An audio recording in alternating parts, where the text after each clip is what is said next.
Welcome to my YouTube channel maths Adda hub. आज हम class 9 chapter 3 factorisation of polynomial exercise 3B के question number 4 को करने वाले। इस क्वेश्चन को मेनली हम देखें तो ये जो 5 है, हम इस 5 को कैसे लिख सकते हैं, इस 5 को ऐसे लिख सकते हैं ना 5 इंटू 1, और इस 20x² को हम ऐसे लिख सकते हैं ना, कैसे, ये माइनस का माइनस हो जाएगा। इसको हम लिख सकते हैं 5 इंटू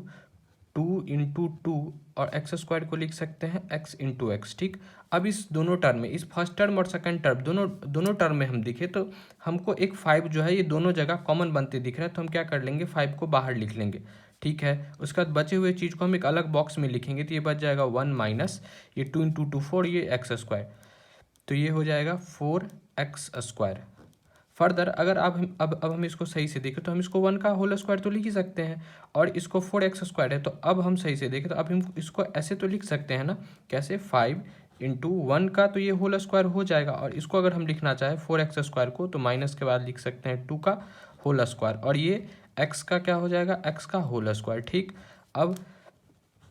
ये 5 का 5 बाहर रहेगा, ये 1² हो जाएगा, और हम पर क्या है ना एक्सपोनेंट एक्सरसाइज में कि अगर दो चीज़ अगर बेस अगर डिफरेंट हो, पावर सेम हो, तो पावर कॉमन हो जाता है, तो ये क्या हो जाएगा, ये 2x का होल स्क्वायर हो जाएगा। ठीक है, अब फर्दर अगर हम इसको देखें तो ये हमको एक फॉर्मेट में बनता दिख रहा है,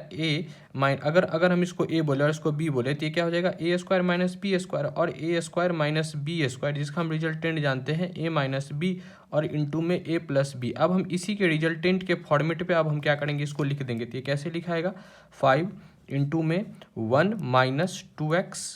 और इंटू में 1 plus 2 of x। That's all, it's a answer.